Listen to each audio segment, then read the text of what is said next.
Ladies and gentlemen, we are back with another rendition of the Texas Hockey Podcast. My name is Trevor Neal. I'm your host, along with my co-host, Travis Tyler. How are you doing this evening, Travis? I'm shocked. Does that work? Shocked and awe, dazed, confused. Throw them all down. That's how we feel. Yeah. Just open the thesaurus and look them up. It all fits. I mean, I did not think that this was going to turn into a positive episode. Not at all. In a positive episode, we have the Dallas Stars come away with a massive, and I mean massive, Game 1 victory against the Edmonton Oilers, a final score of 6-3, and they take the ever-important 1-0 series lead, which is not something the Dallas Stars get to say very often, but we get it against the Oilers in such an important start to the series. Yeah, very important start. Like I said, not something we felt like we were going to get to after those first two periods, because Edmonton really controlled the game for those first two periods out of nowhere. Yeah. Dallas hits you with those 3 straight power play goals. It felt like you could, when Heiskanen scored that goal to cut it to 1 goal, you felt like, oh my God, the tide might be turning and they do not deserve to be at this point. But here we are. Yeah. So we go into Game 1, which was in Dallas. A little bit of lineup changes from what we saw in the Winnipeg series. Pete has reverted the Stars back to the 12-6 kind of standard-looking lineup. Petrovic has come out of the lineup. That was very sad for the Texas Hockey Podcast. Noted Alex Petrovic fan show. He unfortunately didn't make the lineup, but I don't know if Petrovic is the best matched-up defenseman for a series against Edmonton. Probably the slowest of the bunch, I'd say. He needs speed on the back end, and that was very evident tonight. Yeah, because no matter what you're doing against this Oilers team, I think defensively you're a step behind. And to be a second step behind will just kill you. As well as Petrovic has played, it turned out to be the right call. We're coming away with a win tonight. But let's kind of break down this game. It was eventful, to say the least. And I could say there is some definite concern coming from us after the first kind of bit start to this game was not the best for Dallas at all. Yeah, I mean, like I was alluded to a second ago, Edmonton's speed was a problem, and they were doing whatever they wanted, wherever they wanted, whenever they wanted on the ice. It was right through everybody. I texted you right after McDavid made some move on Ottinger. Somehow Ottinger made the save, and I mean, you know how good these guys are, and then you see them in person, and you're just like, "Holy crap! I had no idea." Because I'm just realizing today that this is like the first time I've seen McDavid play in person, and I'm just like, "Oh my God, this TV does not do this justice." And you know about him and Draisaitl, but it wasn't even just them. Everybody was toying with the puck, walking right through. It seemed like for those first two periods, Edmonton could do anything it wanted. And honestly, it could have been 4-1, 5-1 before the Stars got on that roll. And Jake Ottinger did a lot to keep them in it. Yeah. Game kind of starts with a Leon Draisaitl goal that really looked like a bit of a miscommunication defensively. I believe it was Brandon Johnston, if I'm familiar. Just kind of looks like they got mixed up a little bit in who's getting who. And then all of a sudden, Leon Draisaitl has a lot of time and space coming at the net. Yes, there's a lot of time and space, and Edmonton had all the real estate. But Leon Draisaitl makes that space look even bigger than it actually is, and just puts one right past Ottinger. As soon as it went in, I'm pretty sure it's you who texted, you can't give Leon that type of space. You can't give any of them that type of space. No, you can't, but it's Leon Draisaitl. He's going to score. Yeah. And it really felt like, at least from me at home watching, it felt like a deflating goal. Because it just felt like it was coming in waves. Every shift was just pounding the Stars into their own end. And Edmonton plays like they're an all-star team. Did you kind of get that vibe as well from just how they play? Yeah, they're It's dropping all these fun to pucks off watch. behind their backs and stuff. I'm like, oh my God, we're watching the full court clinic here. Like, oh my God, they're a fun team to watch. It was incredible, and I still don't know how the Stars ended up winning that game. I mean, to your point about the deflating goal, the AAC was probably the loudest I have ever heard it tonight. Yeah. Before that game, everything was just buzzing like crazy. Like the whole national anthem Stars thing was the loudest I've ever heard. Yeah. And that goal, that Draisaitl goal, seemed to take things out of it. And then, Seguin gets away with that breakaway that we haven't quite gotten to yet, but that put him right back into it for a little bit. Seguin kind of takes advantage of a bit of a bobble at Edmonton's offensive blue line and has just a clean break the whole way down the ice. It felt like he kind of needed a little bit of puck luck tonight, and he got it on bobble and took advantage. Yeah, a little bit. I think it was great to see him actually be able to pull away from the defenders on that one. Yeah, he showed a little bit of speed that I wouldn't normally associate with Seguin.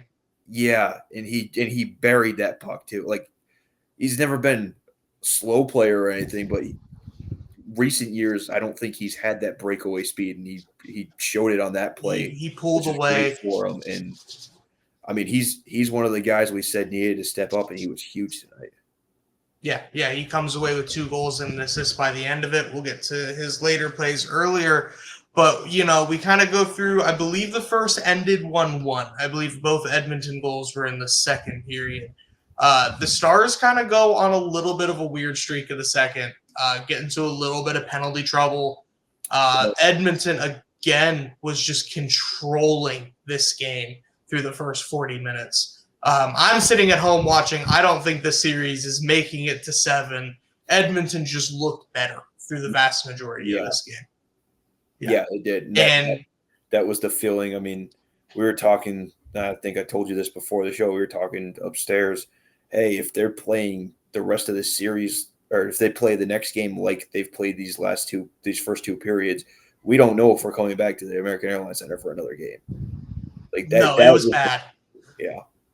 It was bad. They give up 2 power play goals, and we talked about this, and I feel like I'm beating a bit of a dead horse here, but we really wanted them to iron out the disciplinary issues before this Edmonton series, because the power play of the Oilers looks exactly like what I was worried they would look like.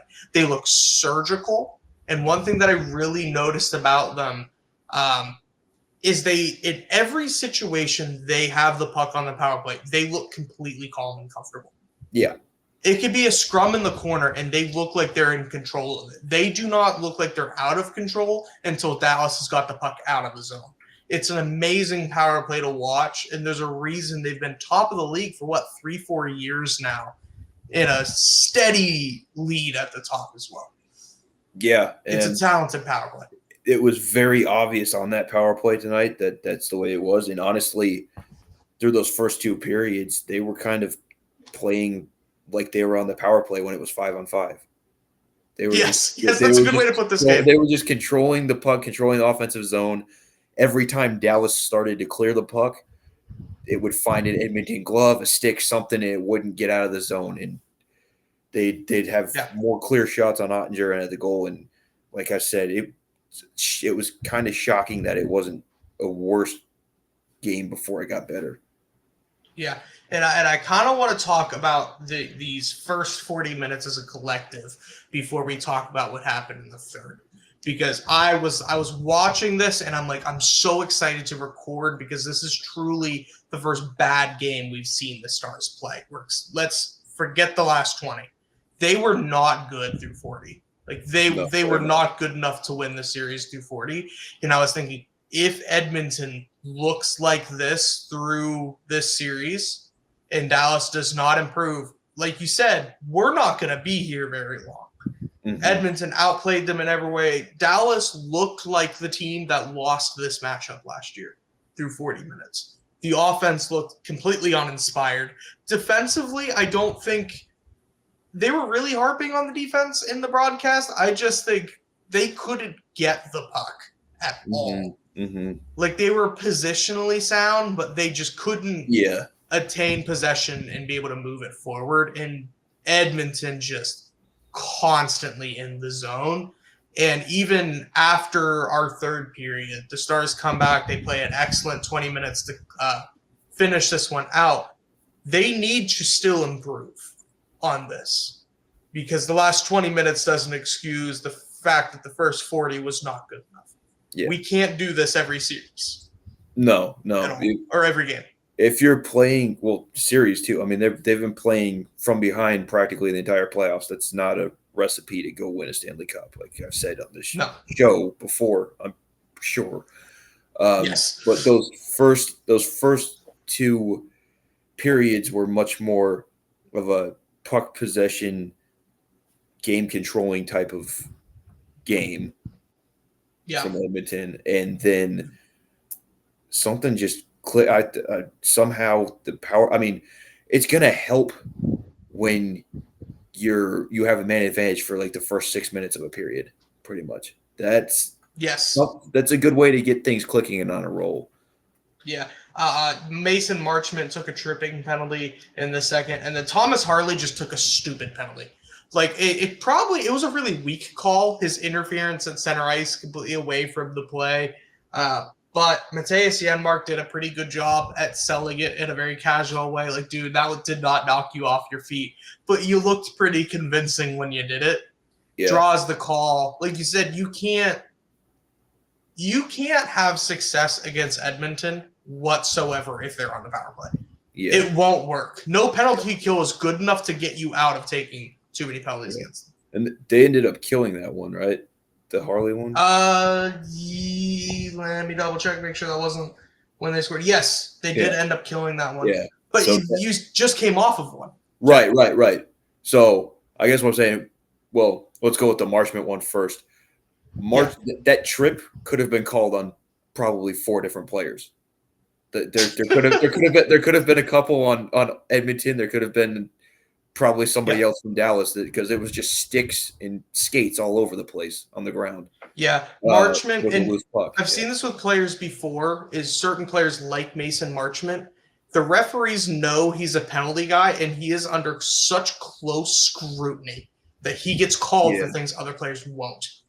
Well, that's fair, and I also think that at the time, with the way Edmonton was controlling the pace of the game, Dallas was the team that was going to get that penalty because Edmonton was being more of the aggressor and was playing the game it wanted to play.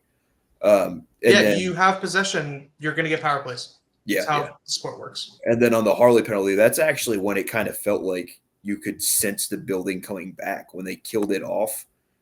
That was really one of the biggest, to me, one of the biggest things that happened in this game, because when he came back on the ice, that building got loud again, and it had been quiet for a long time. I did not notice that on the broadcast. I'm glad you brought that to the show, because you don't kill that, and we're looking at a 4-1 game. I don't know if the Stars are coming back from a 4-1. Yeah, and I mean there were also a couple posts after that too. Like Darnell Nurse hit the post, somebody hit the crossbar. Yeah, it could have easily been 4-1, 5-1, maybe even 6-1. Honestly. Yeah. Which I feel like we've said a lot in these playoffs about some of these come from behind wins, that they just somehow found a way to not allow those goals and get it going. Yeah. What really helped, Brett Kulak taking a hooking penalty against Mason Marchment with 1 minute and 2 seconds left in the period. This felt like do or die for the Dallas Stars. I think if they don't score on this power play, they do not win tonight's game. They don't do a whole ton with the first minute before intermission, but we can bring it back to the Winnipeg game, where I think Pete said that having that intermission he thinks is actually helpful. Fresh sheet of ice. Yeah. The fresh sheet of ice. He likes having the Zamboni come out and clear it up. Yeah. And you get that bit of a mental reset, get to reattack it. and our boy Miro Heiskanen comes out and scores 32 seconds into the third period. And as soon as that goal went in, I was like, oh, we might be going to overtime. Like, it just had such a distinct feeling to it. That was the other first minute of the period's a killer. That was the other play in the game where the building just turned right around, and it felt like something different was happening despite what had happened through those first two periods. Yeah, it was. I think it was really indicative that the third period was going to be different. The Stars definitely woke up in the locker room between 2 and 3, and then Edmonton. I think what actually happened after this goal, I want to point out, because I thought Edmonton reacted to the Heiskanen goal extremely well, because I think they responded and immediately kept putting pressure on Dallas. Like a minute afterwards, Edmonton looked unfazed by it, but then Corey Perry, let me double check, it was Perry, yes, takes a high sticking penalty 200 feet from his own net. You can't do that. Yep. You can't do that, it especially was with how very Dallas clear. is. It was very clear too. I saw the stick go up, and I was like, "Oh boy, that's not." Yeah, and everyone in the arena. I don't think no one knew how to react to this one, because players don't commonly take penalties in front of the other team's goalie. So everyone thought it was a Dallas penalty, to the point Ottinger really hesitated to get off the ice. Because seemed like there's a lot of confusion. But we come out, and then this is Mikhail Granlund. I think he's found his new spot.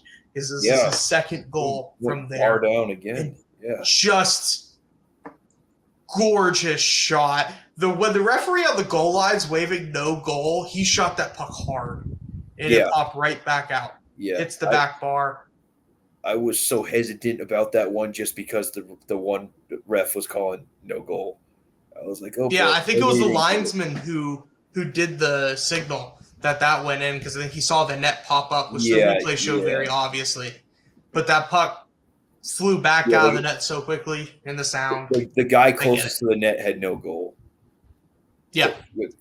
Which is interesting, because he should have had the You'd think. But yeah. You'd think. Yeah. It's NHL officiating. It's never going to be perfect. It's far from perfect. But it felt like, it's like 2-something minutes into the third, and I think maybe 3, and we're in a tied game. Yeah. We're past the first 40. I think it's really important in playoff hockey more than the regular season. It doesn't matter how we got to the result. We got to win. And the Stars, once the Mikhail Granlund goal went in, completely different game moving forward. Oh, yeah. Would you agree? Yes. It seemed like Edmonton, and particularly Skinner, was shook. So yes, we got the Skinner chance, which I love that Stars fans do. It was the perfect time to do it. We got it. Yeah, they got it right this time. Yes, you hate when they don't do it properly. It's very funny. Well, I hate when they do it when they're losing. It makes no sense. No, it doesn't. No, but it's fun. It's fun. So we go a few minutes, and the game kind of evens out, I think, quite a bit. Leon Bichelle takes a penalty, which I kind of want to talk about. Oh, no, the Matt Duchene goal was first. Duchene scored first. So Duchene, in a weird scramble, I believe this is a power play goal as well. Yes, it was. 3 power play goals in the first 5 minutes of the third period. 3 for 4 tonight. 3 in a row. Gorgeous. And we had a Twitter interaction. Special teams making a difference. Yes. And our guy that we've been calling out for 3 weeks now finally gets on the board. And like he said in the post game, he hopes his second one doesn't come off of his teammate's ass. But Duchene does finally get a goal in the playoffs this year, which I kind of forgot that he led the team in points in the regular season. So for him to wait until game 1 of the Western Conference Final to finally get one is a little bit outlandish. But this is a weird goal. Rupe kind of gets the teeth, but yeah. Yeah, he did not take it off the teeth, but he was kind of close with how he described he wants to get it. The puck kind of comes to him. He tries to shoot it as Rupe's falling down in front of him. It hits Rupe. Stuart Skinner loses that puck completely. The more you watch that replay, he had no idea what was happening. after the initial shot that hit Hintz. And Duchesne just picks it right back up, tries the exact same shot a second time, and goes right in. And it was such a delayed reaction from everybody, I think. The fans were jumping up before even the broadcast picked it up. It was very hard to see from where I was in the arena to see if it was in the net or whatever. And then your point about Skinner, he admitted as much in the post game. He didn't know where the puck was. He was trying to, make a play, and he actually said that he felt like he was contacted but couldn't tell if the guy was in the crease, so he was looking over the bench to see if they were going to review for interference. Yeah, it was such a strange. I don't think I've ever seen that before, where a player rips a puck off his teammate who is on the ice in front of him and then immediately picks it back up. I don't blame Stuart Skinner for this at all. I actually don't think Stuart Skinner had a bad game. I don't think he was bad at all. I don't put any of these goals against him. It's, the Heiskanen one, he very much didn't see. The Granlund one, not many goalies are stopping that shot. Yeah. Just perfectly placed. You could have two goalies, and they might not stop the Duchesne one if no one knows where the puck is. And then we go, or let's talk about the big penalty kill mid-third, because it felt another kind of do-or-die moment in this game. Yes. Leon Bichelle takes a penalty, and you're putting out this clinical surgical power play down by one now at this point in the game. And it's a dangerous power play. And like I said, this is when it really, really looked the most comfortable. Would you agree with that? Yes, that was as soon as he took that penalty, I was like, oh boy, here we go. Here we go. Yeah. It was such a good opportunity for Edmonton to get right back in it, middle of the third period, and the Stars do a fantastic job. I really don't even think Ottinger was tested too much on this kill. The guys just did a great job of preventing dangerous opportunities, which is hard to do with a team that breathes dangerous opportunities. They come fast and furious from this offense, and the Stars did a great job limiting it. A few minutes go by. Yeah. We get a Sam Steele goal that was stolen. That puck may have gone in without Sagan. That was the strangest redirect goal I think I've ever seen. I didn't see that much of the replay, so I don't. It looked like he beat him cleanly. Steele on like the backhand, kind of. I think it was a 2-on-1 kind of like opportunity, and Sagan just like tips it just before it crosses the goal line behind Skinner. It may have been going wide or high. It's a little hard to tell, but Sagan gets his second of the night. That's the last stick he hit before it went in the net. I think that's that's all that matters. Yeah. And Sagan needed it. He needed. I think you tweeted, and I want you to be confirm this. He got 2 goals in last year's game 1, correct? I believe so. Someone's going to comment and tell us we're wrong. After I tweeted that, I tried to make sure it was some people, and they didn't know. So we're going to pretend you're right for now. So we're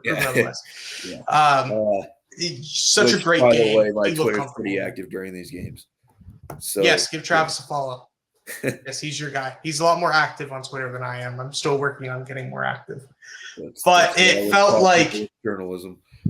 Yes, a 5-3 game now with only 4 minutes to go. Let's wrap it up. It felt like the dagger. It truly did. But there was still a part of me that's like, that's 4 minutes, and the Oilers are the team you're playing. Yeah. That's very doable. Yeah, and no league is comfortable or safe against that team. I'm sitting. I hear they just pulled Stuart Skinner, and I'm scrolling Twitter on my phone. Because I'm just like, let's breathe. It's going to be a long 4 minutes to finish this game. And then I just hear goal. And I'm like, oh, Essa.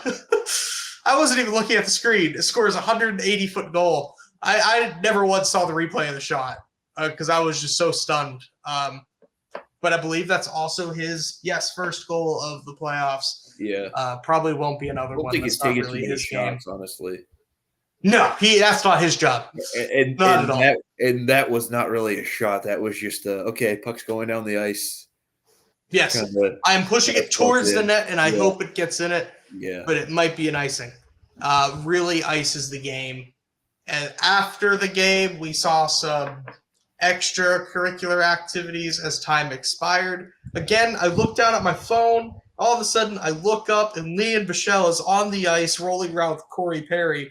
And then the camera pans back, and I see 3 other scrums of players all on the ice. I'm like, y'all are having a little bit of fun here. And I want to say this to Corey Perry, and I hope Edmonton fans can listen to this. Corey spent time here in Dallas. Everyone's very familiar with what type of player Corey Perry is, right? You don't want to mess with Corey Perry. You can be mean. Sir, you are 40 years old. You're not going to take on Lian Bichelle. I don't care how mean you are, but that is a 21 newly, happy birthday, Lian, but a newly 21-year-old Lian Bichelle who is all muscle and anger. I wouldn't make him angry. Something, yeah. Just a big dude. I mean, props to Corey for trying. And it was more equal than it probably should have been. But that's not a fight you're going to win over a 7-game series, because Lian seems like the type of player who will remember that and will make sure you remember it as well for game 2. It's going to be a physical series too. I mean, Edmonton had a lot of hits. We were looking at the stats after the second period. Zach Hyman had 10 hits through 2 periods. Zach Hyman is one of my guilty pleasure players. I love watching Zach Hyman play hockey. He is one of the best. He is not a hitter though. No, he's 10 hits through 2 periods is a lot. He's a player that I think Stars fans should really watch out for in the series, because he doesn't quite register hits, but he is. And I can tell you this from my time watching him as a Leaf. He was there for several years. He is an extremely physical player. Yeah. He is a bulldog type that's going to come out of the puck out of the corner with the puck in his mouth. He's one of those first line guys with lines. He's a first line. Yes, but there's so much skill with it too. Yeah. Now, he was one of the guys who had a post at one point. Yeah. Okay. Well, I mean, the skill is the difference between him being a third liner and being a first liner. Oh, 100%. Yeah. He has the grit. Yeah. He's got the grit of a third liner and the skill of a first liner. Let's put it that way. He's not fun to play against. Yeah. He's not fun to play against. And fun fact about Zach Hyman, he is a published children's book author. It's a little fun. That. Yeah. He's a weird dude, but he's awesome. And he's a guy to definitely watch out for. Yes, he's a Florida Panthers draft pick originally. He's had a very strange career, but he seems like he's really dancing with almost winning his first Stanley Cup. But the Dallas Stars are the team of the way at the moment. So we finished this game 6-3. It felt like after the third period, you needed to have a lie down, have some water. That was a very energetic last 20 minutes. What are your kind of takeaways from that third? What do you think we really need to focus on going into game 2? I mean, keep it up, I guess. score like that. Wait, see the last 20, not the first 40. Exactly. Yeah. Do the last 20 for a full game. Get that power play rolling. Don't take the stupid penalties. And we saw the depth scoring that we've been asking for, but but that's a lot to ask for considering the team that you're playing against, the speed that they have, the skill that they have. I mean, I don't think you are going to see many periods like that. Then again, I didn't think you were going to see a period like that tonight at all. And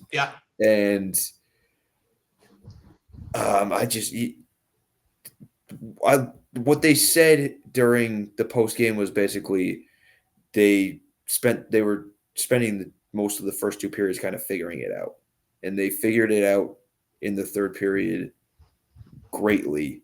It's just, can you continue that into the next game? Honestly, it's a lot to ask, and I'm not sure I can even say that I would even want to expect them to do that. But this is, you can't you played great in the third.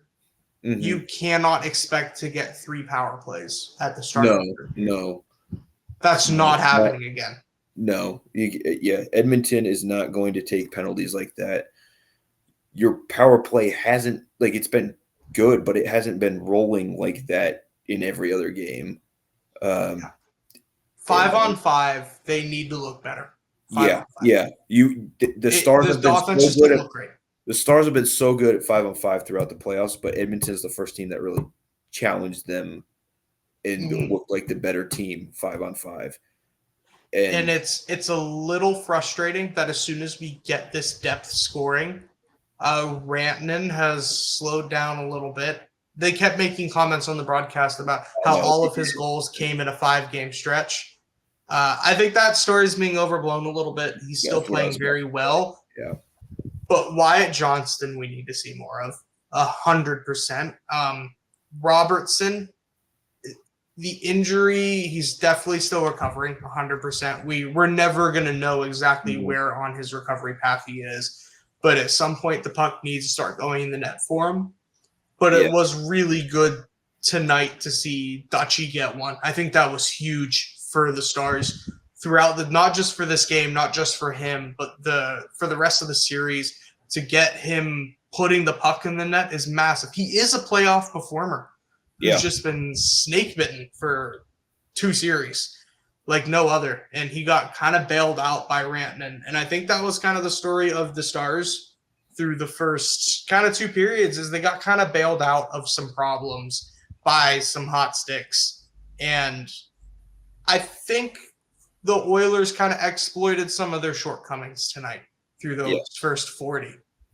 I still like my prediction from the beginning of the series. I still feel like the Oilers have a very good chance of coming out of this, which is weird to say when they're down 1-0. After tonight, give up 6 goals, But if you take out those 3 power plays, this is a really even series. This is really even, and this is going to be hard for either team to win this. Expect the Oilers to look better Friday.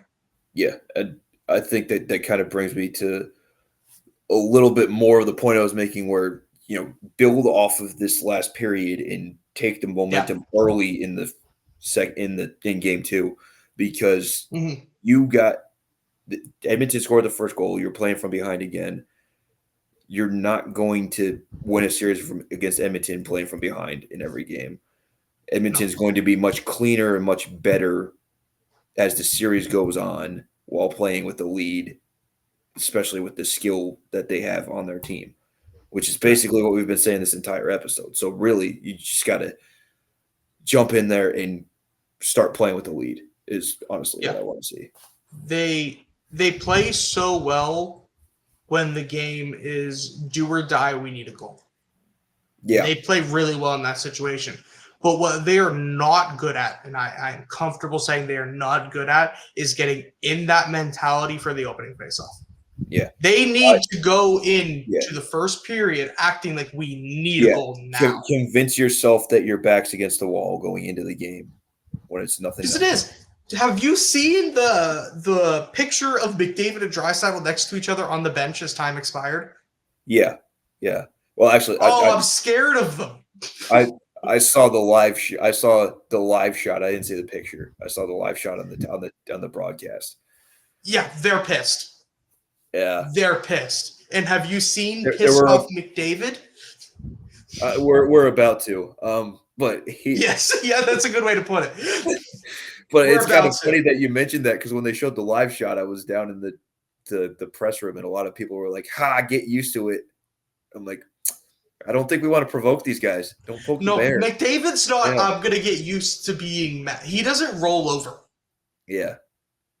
I mean, look, if the Oilers lose, like, let's say they're in Game 7, and they lose Game 7 9-8, McDavid's going to have 8 points.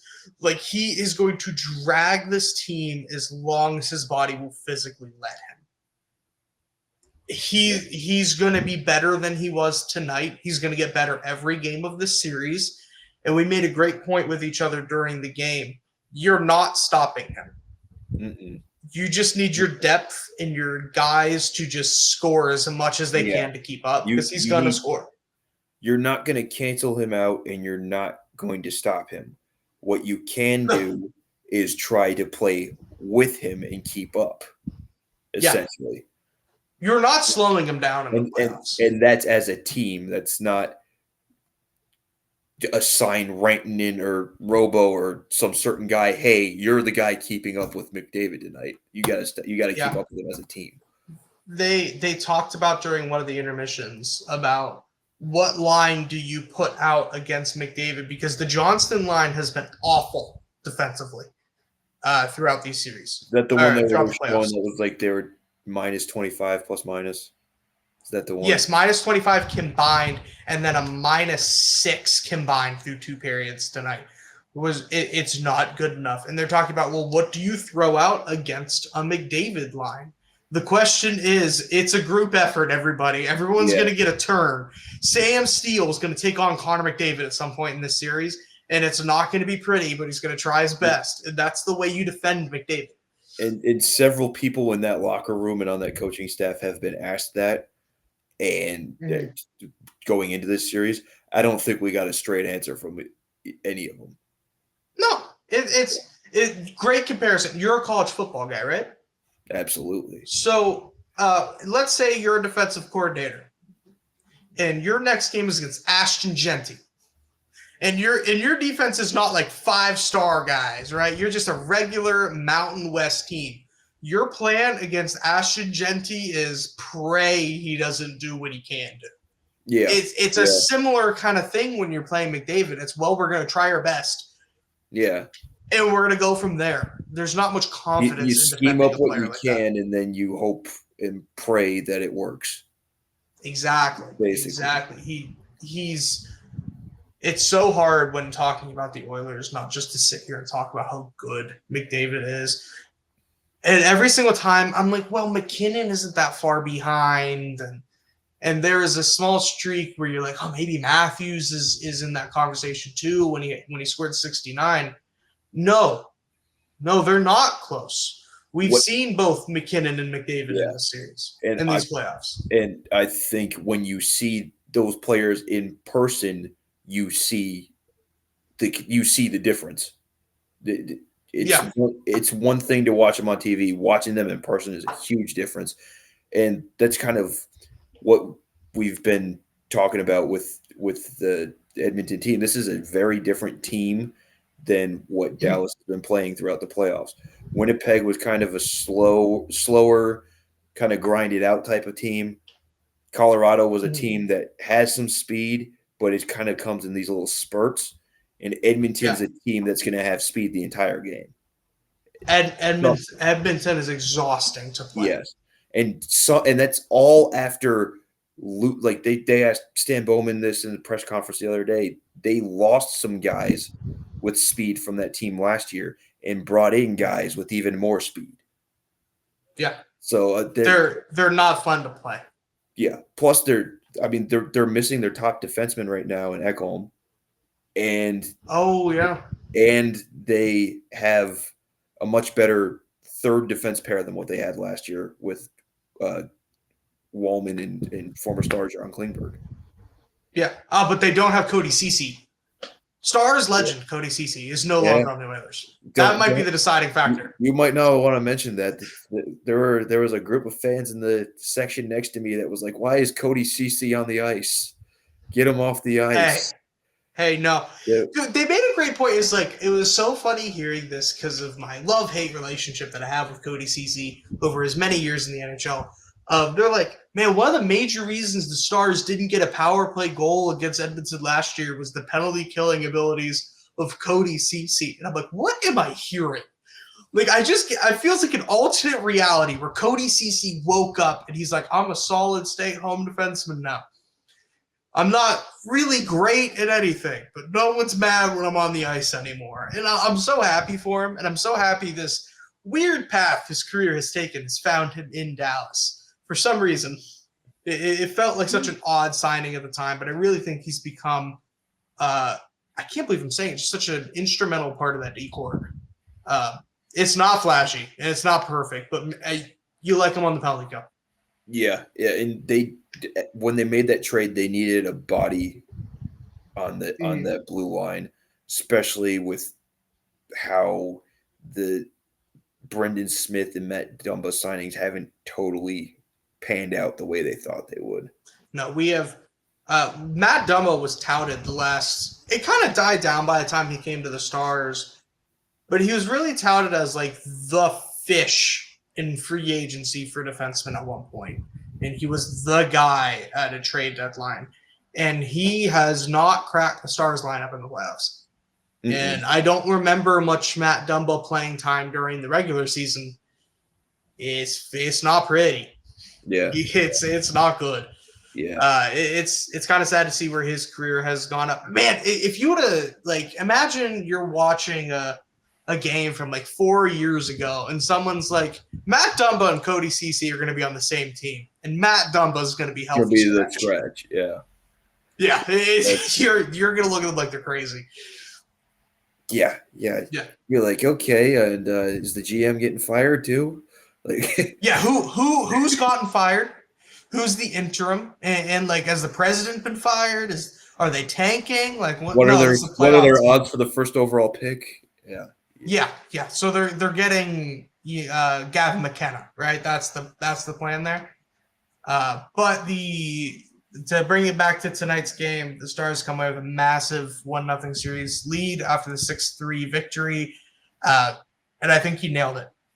Take the last 20 minutes and just keep it riding. And don't wait for the power plays and act like you're down. It's so much to ask. Yes, we're gonna let's dumb it down a little bit, and maybe I will take at least the spirit that was there in the third period. Doesn't the playing like your back's against the wall? That's all we need. Yes. The motivation. I think Tyler Seguin put it beautifully in the press conference where he was like, "It's really cool to be here for the third time, but you don't get a fourth and a fifth shot at this." It's great. I feel like we've been saying that a lot about these Stars throughout the playoffs.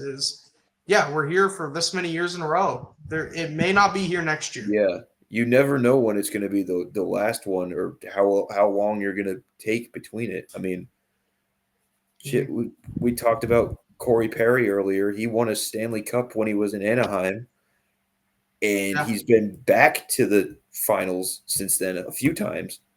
Oh, he was the dude who made it like 3 straight years with 3 different teams. Set the record. He set the record for consecutive losses, consecutive playing for the losing team. So you look at that. He won one early in his career, but he hasn't won one since. Yeah. Tyler Seguin is the same way. Won one early in his career, hasn't won one since. And look at a good comparison. I'd say a good comparison. Patrice Bergeron won one, and you're like, man, this is going to be a dynasty. Never won one again. These opportunities, you have to take advantage because they don't just keep coming. Eventually, they're going to stop. And for players like, and it really comes back to Jamie Benn and Tyler Seguin, who I think at the heart of what the Stars are is still them. Well, and there are guys on this team too that haven't won one that absolutely deserve one. Matt Duchene? No, Matt Duchene's never won. Has not won one. He made a point of that in the press conference because after Seguin or Tim Cowlishaw asked Seguin about not having won one since Boston won, and Matt Duchene said, "Well, at least he has one." Yeah. So, it's so weird to think Tyler Seguin is a Stanley Cup champion. That was a very interesting interaction for sure. Duchene was like, "What about me? I haven't won. Put the attention on me." But before we close up, the game 1 of the Eastern Conference Final happened Tuesday night.